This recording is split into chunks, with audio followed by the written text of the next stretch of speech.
Hello, welcome to my YouTube channel. This is CryptoChum Trader. And for today's video, tuturuan ko kayo kung paano ako mag-analysis ng liquidity. Okay?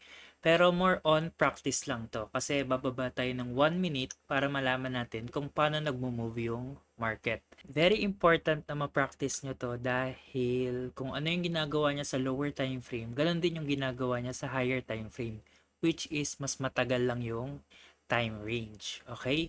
So, dito pipili ako ng kahit anong coin at papasukin ko sa 1 minute. Then, ipipredict natin yung movement.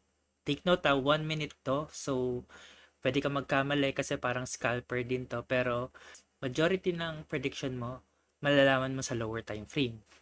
So, DBR, pwedeng XLM, FRAG, BBUSDT. So, dito na lang tayo sa BBUSDT. 13.7%.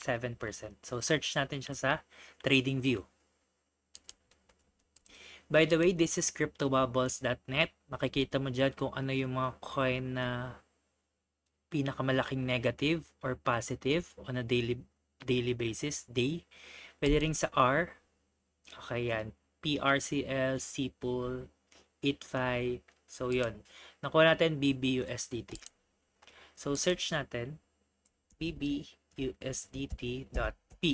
Pag nilagay mo yung .P, perpetual to, ibig sabihin for futures. And makikita mo dito kung saan siya tradable. Meron siya sa Binance, sa Bybit, sa BitGet, BingX. So, punta tayo sa Bybit. So, yan. Kita nyo, malinis yung chart natin sa BBUSDT. Kasi hindi pa natin to nagagalaw.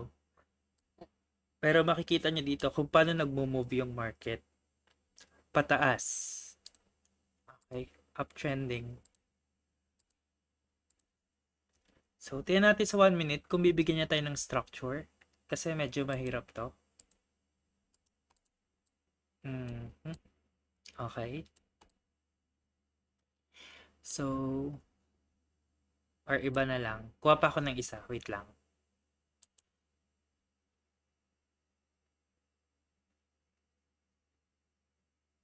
HBAR USDT.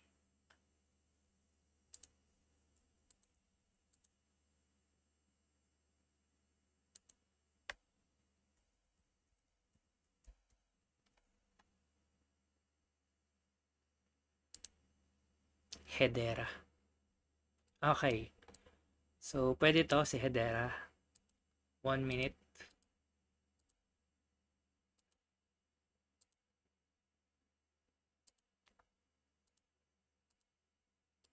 Yan. Goods yan. So, kaya maganda yung structure nito kasi makikita mo na yung liquidity sa area nito. Unlike dito sa BBUSDT, puro lang siya pataas. Although may liquidity dito sa ilalim, hindi siya ganon ka-attracting sa buyer. Okay? So, dito tayo sa Hedera. Alisin na natin itong BBUSDT. And, ang unang gagawin ko dito, i-explain ko muna sa inyo kung ano yung mga ipa-plot natin. Okay? Okay. So, the explanation. Pag yung price, slowly moving price, ibig sabihin, liquidity is formed. Okay? Fast moving price equals liquidity is being taken. Alamin niyo yung difference, magkaiba yan. Pag mabagal yung price, nabubuo yung liquidity. Pag mabilis yung movement ng price, kinukuha niya yung mga liquidity na buo. So, next. May legend ako dito. Itong color red na to,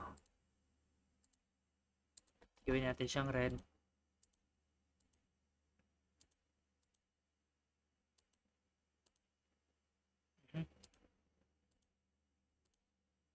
Okay, liquidity yan. And kukunin ko yung liquidity nito na candle na yan. So, Yung first liquidity natin is ganito. And pag taken na siya, pag taken meaning nakuha na, nalagpasan na, magiging ganito siya. Okay? So, yan lang makikita niya sa chart. So, since malayo yung range nitong price na to, yung liquidity sa taas tsaka yung liquidity sa baba, ilalapit ko yan kada week. Okay? Hindi nyo kailangan gawin to, pero ginagawa ko lang to para ma-run through kayo kung paano nag-work yung liquidity. So, medyo matagal to kasi isa-isahin ko yung per candle. Ayan. Yung mga week lang yung sinasama ko.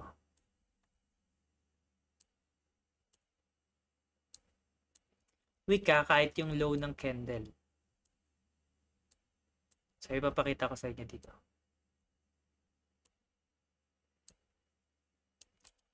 So, nakita niyo itong maliit na candle na green. Wait lang. Itong maliit na candle na green, nakita nyo. Hindi ko kinuha yung wick niya sa ilalim dahil nalagpasan na siya ng color red na to. Okay? Ibig sabihin, yung liquidity nitong green, lumipat na dito sa red. So, cancel na to. Okay? Wala siyang liquidity. Nakuha na. So, dito ulit. And dito ulit.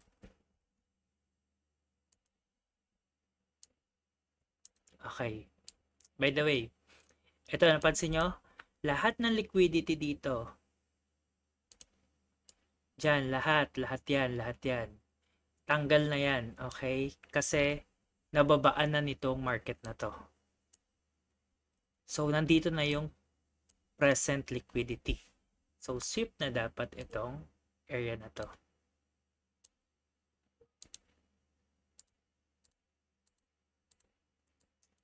Kalma. Kinukuha na niya yung mga liquidity.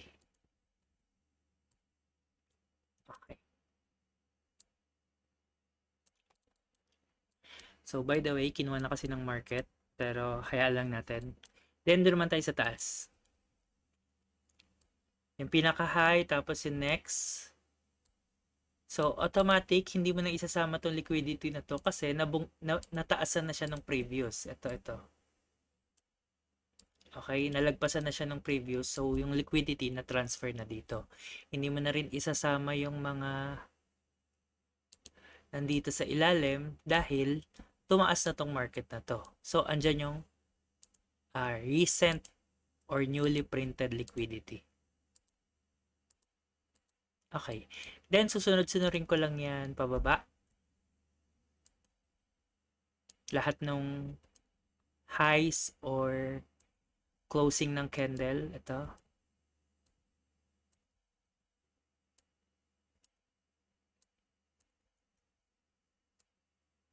Hindi nyo kailangan gawin to. Pinapakita ko lang sa inyo paano nag-work yung liquidity.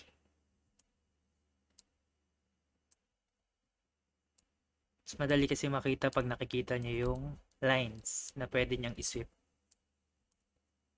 Okay.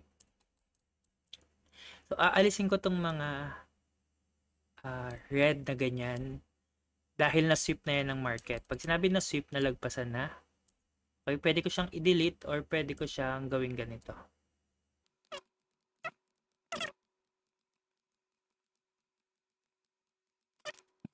So, ngayon dahil na-plot na natin lahat ng newly printed liquidity, okay, pupunta na tayo sa reaction. Okay. May dalawang reaction yung market. Dito tayo sa gilid. Pag si market, for example, dito sa liquidity na to, si market gumanyan, bumaba, at nag-candle close, ang tawag doon, continuation. Okay? So, continuation to. Candle close. Kung si market naman is bumaba, tapos umakyat, nag-sweep, parang ganito. Yan, yung nangyari dyan. Bumaba, tapos sinip niya yung mga liquidity. Ang tawag doon, candle sweep reversal. Hindi ibig sabihin na pag sinabing reversal is magtutuloy-tuloy na siya sa taas. Sinasabi lang niya na bearish, bumaba to, tapos dahil nakasweep yung market, ngayon umaakyat ngayon yung price. Yun yung ibig sabihin ng reversal. Hindi yun talagang reversal na into downtrend to bullish. Okay, so yan yung tatandaan nyo.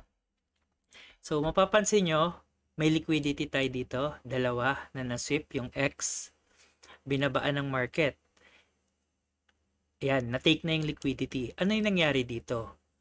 Candle close, continuation, or candle sweep reversal? Ang nangyari dyan, candle sweep reversal.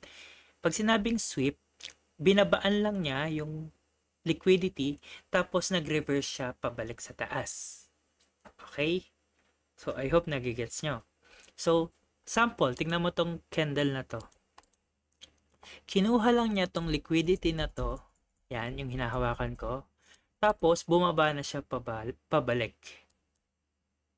Ibig sabihin, hindi siya reversal. Ay, hindi siya continuation, reversal siya. Okay? Ano yung tsura ng continuation? Ito yung tsura ng continuation. Yung candle bumaba lang dyan, tapos dumaretso pa ulit pababa.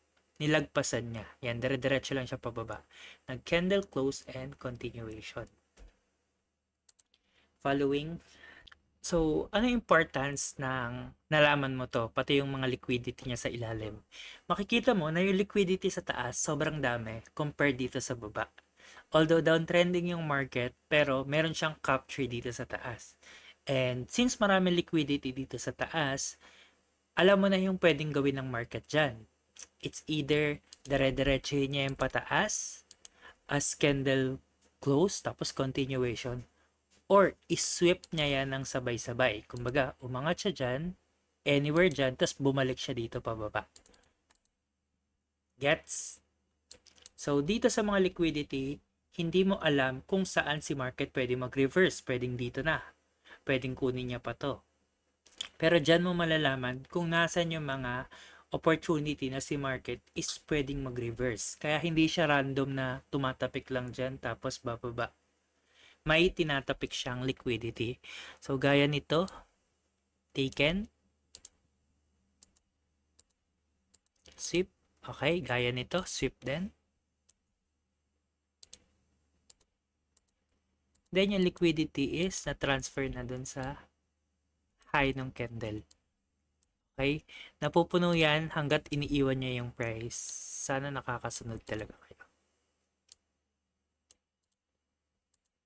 Okay, then sa ilalim. So, yan. Kita nyo naman yung fraction. Kita nyo yung range ng liquidity. Kung ano yung mas marami. Di ba hindi ito sa taas? So, anytime, pwedeng basagin yan ni market ng sunod-sunod. Kahit downtrend yung bias mo dito, at pupunta siya dito, syempre, dito ka mag-aabang ng short position sa taas. So, paano yung entry dyan? Let's say for example, mag-short yung bias mo and mag-short ka. Pag nag-short ka dito sa area na to, hindi mo alam kung saan mo i-place yung stop loss mo. Okay? Pwedeng dyan sa pinakamataas, kaso ang laki ng SL mo dyan. Malayo masyado. Kaya hindi mo alam. Kaya kung downtrend ka, kailangan mong antayin si market bumalik dito sa liquidity. Kailangan niya umakyat dyan sa liquidity. Tsaka dyan ka papasok. Magre-retrace siya. So, instead na dyan ka papasok, mag-wait ka somewhere dito. Sabi natin dito ka na-wait. Okay? Or kaya dito. Pag ganyan. Then targetin mo yung liquidity sa baba. Asan yung previous example ito? Ito yung example yan. Bumababa si market, hindi ka pwedeng mag-short dito sa area na yan or dito sa area na to.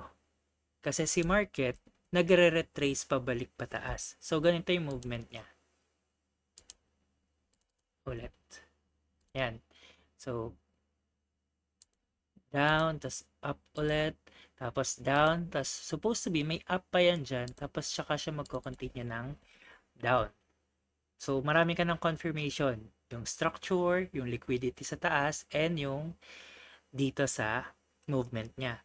So, what if nag-aantay ka dito, pero naiwan ka ng market? Dumaretso na si market dito sa baba.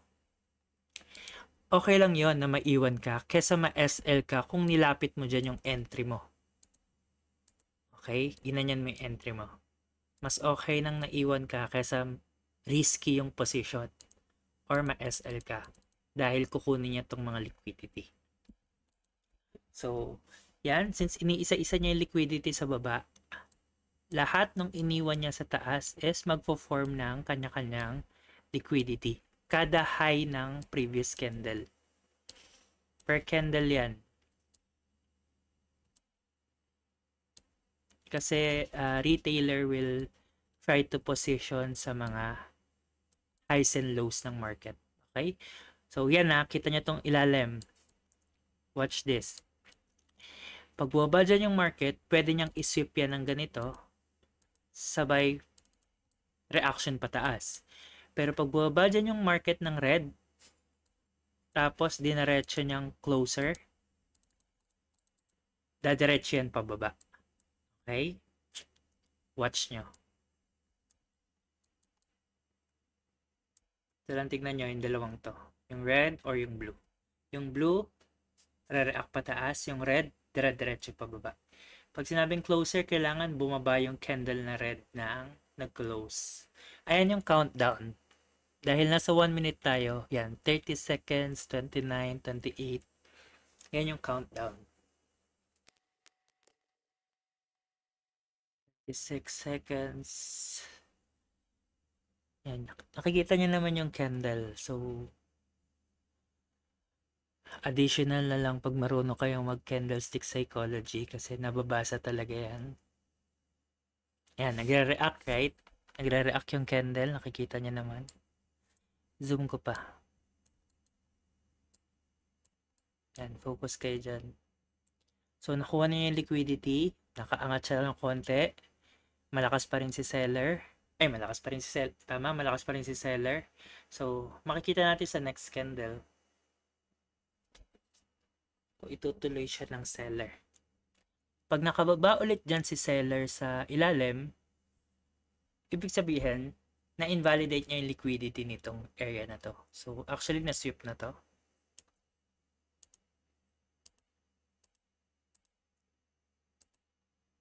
Then, liquidity, nandito na ulit sa baba. Yan.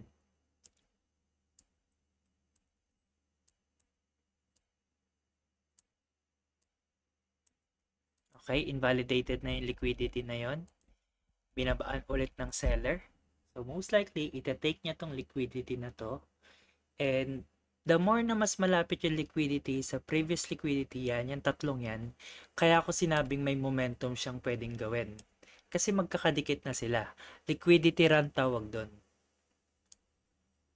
Gagapangin na siya ng market pababa. Sunod-sunod. Doon yung makikita yung mga big movement na candle. You will see dito. Yan.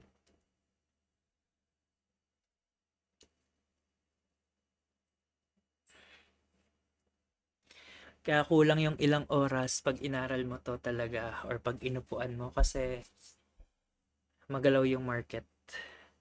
At saka maraming insight.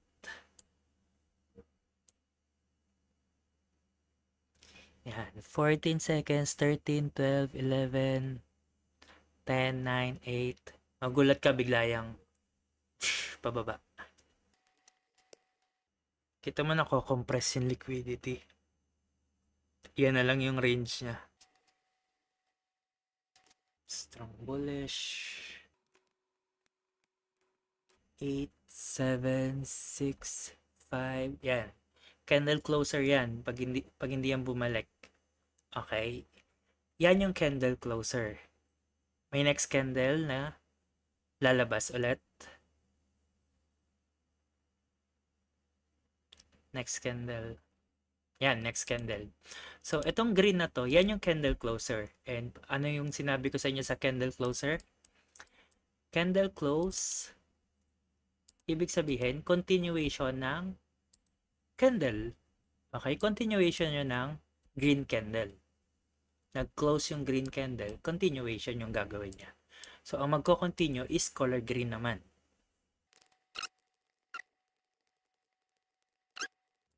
Okay? Liquidity run. Pag nag-close yan, continuation ulit ng green. Meron pang 38 seconds para lumaban yung seller o yung liquidity sa area na to. Dalawa yung liquidity ito. So, malalaman nyo kung may laban yung seller or continuation ng green candle. Kasi pwede pa yung bumalik eh. So, malalaman mo pag natapos yung countdown, 20 seconds. Okay, nabigyan ng seller, pababa. Okay, magko-continue tong color green kasi na-sweep na niya yung liquidity tapos lumaban pa rin yung green pataas. So, most likely, green pa rin tayo, continuation, na-sweep na to. Candle closer pa rin.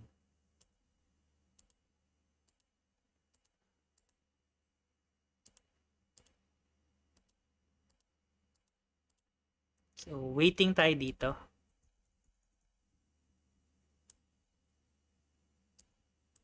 Pwedeng punta ng market. Kasi paulit-ulit niyang binibreak tong high. Okay, so continuation ng green. And ano nga pala yung sasabihin ko? Pag nagagawa mo to sa lower time frame, ganito rin yung movement niya sa higher time frame. Bago pa siya gumalaw, may position ka na, nakakalculate ka na ng size dahil matagal gumalaw yung higher time frame. Mga 1 hour pataas or 15 minutes pataas. Pero mo, 15 minutes yun per candle. So, dyan yung malalaman. Nasa 1 minute lang tayo para mabilis yung print ng candle and mabilis yung pag-aaral natin. Okay, yung mga liquidity nandito sa baba. Don't forget. Okay. So, tama. Continuation tayo ng green. So, closer.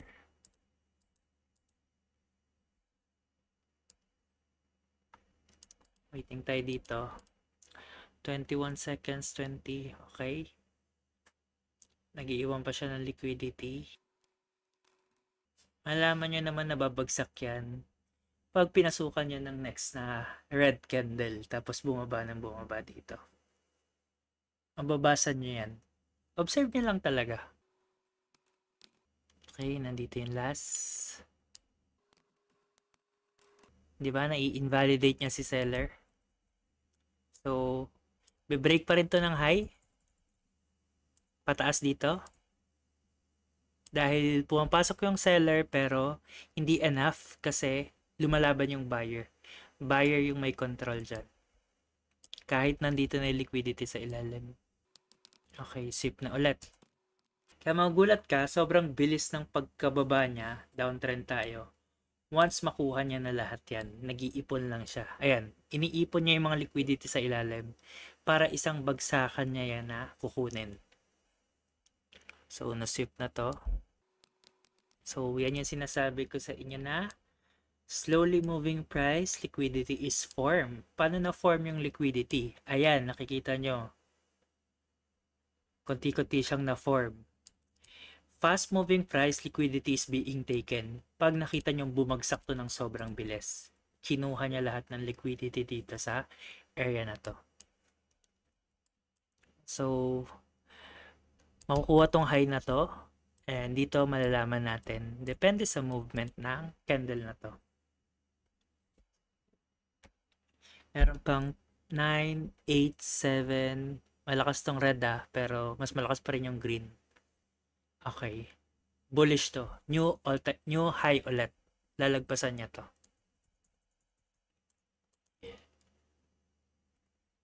Okay. So, close na. Sweep. Grabe, na-miss ko yung ganitong aral ko dati. Hindi mo na ako maglalagay kasi gumagalaw pa yung price. Yes, makukuha niya tong dalawang to. And makakakita kayo ng konting reaction lang naman. Then malalaman natin kung malakas yung seller sa reaction na to or buyer pa rin.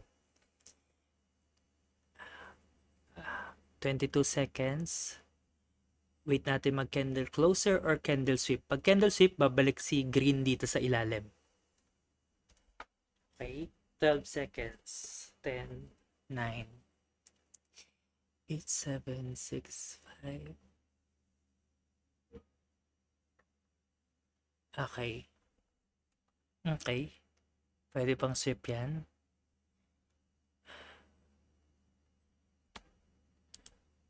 Andito yung next liquidity ah. Yan. Pwedeng sweep yan eh. Pag bumalik to si market sa, pag bumalik si red sa baba. Okay, na-break na yung high. So, continuation ulit. Yan yung sinasabi ko sa inyo kanina na hindi ka pwedeng mag-short lang dito. Kailangan mo antayin si price doon sa mga liquidity sa taas. Kasi nga, yung major movement niya, ganito. 1, 2, 3, then somewhere dyan, and pababa. So, anywhere dyan, pwede na mag-retrace si market. And ang i-expect natin dyan is candle sweep reversal.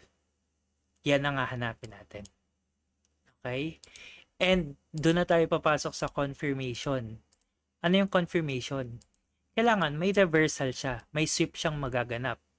Kasi pag wala siyang sweep na ginagawa, ibig sabihin, hindi mo i-execute yung short position mo.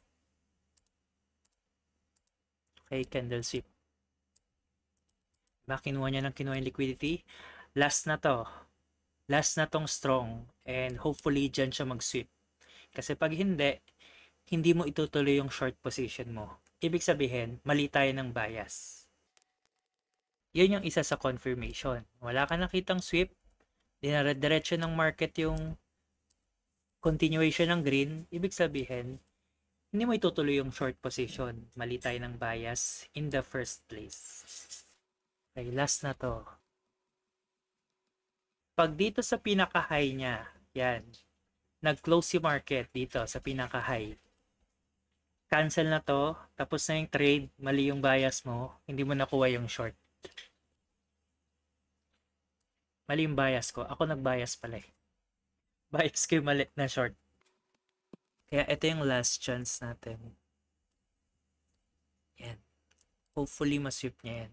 Ito yung sweep na in-expect ko. Kunin niya yan, tapos bumaba. Mabilis lang tong bagsak na to kasi liquidity form na to. And fast moving price tuloy gutom. Fast moving price, liquidity is being taken. Candle closer na yung red ah. Okay, next candle pag red ulit, strong na yan. Makikita naman natin si seller ngayon. Si seller na ba? Wala pa. Buo pa yung green. Buo pa tong green na to. Malalaman yung si seller na pag naabutan niya to. At kinandle closer niya to. Malalaman yung si seller na yung may control. Right now, internal pa lang yan. Okay? Kahit makakita ka ng red dyan, si buyer pa rin yung may control. Okay, what a good sweep.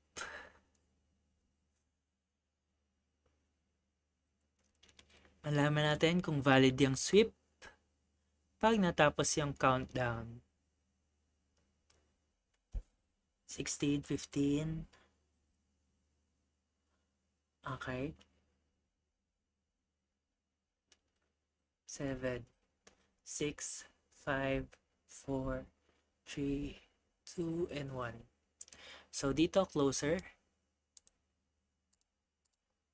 And dyan, malalaman nyo kung magsisweep na si market or mali yung bias ko na downtrend. Pag dito nag-close si market sa taas, mali yung bias ko na downtrend. Kita sa taas. Yung bias ko na mali na downtrend, good lang yan for dito. Ay, nawala. Goods lang siya dito sa area na to. Kasi for future reference, makikita nyo, isi-sweep niya lahat to pa ilalim. Lahat yan. Okay. Closer, closer, closer, closer, closer. Last 1 minute. Closer na to. Closer.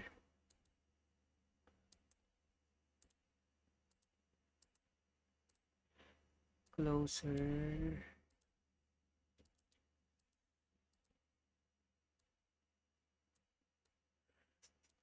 Yan na, magandang sweep yan. Pero malakas pa rin si buyer. Let's see. 14, 13, 8, 7, 6, 5, 4, 3, 2, and 1. Okay. Mali yung bias natin na bearish. Okay? Naubos niya lahat ng liquidity sa taas. And supposed to be dapat sa baba siya kung bearish tayo. So, ito yung position natin kanina. Nag-aantay tayo dito ng short. And ito yung ipapasok mo na confirmation, yung ginagawa ko. That's why kahit short yung bias mo pero wala ka nakitang confirmation, wala ka dapat i-execute na trade. Just to be safe for you. Okay? Kasi mali yung bias natin. And hindi tayo nag-execute ng trade kasi ano ba yung criteria natin? Hinahanap natin yung candle sweep or yung reversal. Humahanap tayo ng red candle na babagsak. Dito muntik na pero walang pinakita. So, hindi natin tinuloy. Okay? And yan, dumare-diretso si price pataas. Ngayon, kung bullish ka naman, paano mo mahuhuli to? Dito natin nahuli si bullish. And kung i-rewind mo tong video na to, dito nasabi ko sa inyo na si buyer naman yung may control kasi paulit-ulit niyang binabasag yung high. Okay? Tandaan nyo yun ha. Dito nalaman natin na si buyer naman yung may control. Dito pa lang nalaman natin. And yan na yung inakyat ng market. So, ito, for future reference, babagsakan niya lahat yan. Makukuha lahat yan katulad nung nakuha lahat yung nandito. So that's it. Mag-upload pa ako ng isa pang video nito na gagawin natin. Medyo matagal lang siya pero worth it naman. So yan, kahit bumaba yan, wala na kasi supposed to be dapat nandiyan lang yung SL mo. For future reference na yan. So just a recap, slowly moving price, liquidity is formed. Yan yung mga liquidity, yung mga S pinapakita ko sa inyo. Fast moving price, liquidity is taken. Yan, kung bababa man yan ng mabilis, yan yon, fast moving price. Kinukuha niya lahat ng liquidity. Then, ito yung liquidity natin, kada highs or lows. Then, pag nakuha na, ito yung legend, X or na-sweep na or na-close na. Then, dito naman, under this X is may dalawang category. Yung closer and yung sweep. Pag closer, magko-continue si market. Let's say, for example, itong green, nag-close siya sa taas. Kukontinue siya ng green. Pero pag sweep, reversal siya. Okay? Parang yung nangyari dito. Sinip niya to, reversal siya pataas. Pero ito, yan, kada sweep niya, nagko-continue pa rin siya pataas. Okay? Yan yung candle sweep and reversal. So, I hope nagigets niyo tong video na to. Isasama ko dito yung candle sweep and candle closer sa YouTube. Baka mas madalian kayo dito. Pero for this July and August, papakitaan ko kayo ng ganitong movement. And siguro by that time, papasukan natin ng trade. 19 pa lang kami sa Telegram, ginagawa na namin to. So ngayon, nasa 1,600 na kami. Maganda tong structure na to. Mas madali tignan sa market kung nasan yung mga liquidity. So that's it. If may question ka or kung nalilito ka, message ka lang dyan. Kung may hindi ka maintindihan sa ginawa ko, comment ka lang dyan sa baba. Thank you for watching. See you ulit sa next video. And soon makakasabay tayo dito. Hello, so narinig nyo ba yung for future reference na isi-sweep ni market yung mga liquidity? So gusto ko lang kayo i-update kasi kahapon ko yung ginawa and ngayon natapos na. So this is H-bar. Nandito lang tayo nun nung inaaral natin yung 1 minute and papasukin natin to. So gusto ko lang makita nyo na sinip niya lahat ng liquidity na nilagay natin dun sa area. Isang mahabang red candle hanggang dito sa ilalim. So, yung structure na yan, fast moving price, liquidity is being taken. Kinuha lahat ng liquidity dito. This structure is already closed kasi yung liquidity na transfer na dito sa area na to. So, yun lang ang update ko sa inyo. Tapos na to and more soon. Yun lang. Bye-bye. Thanks.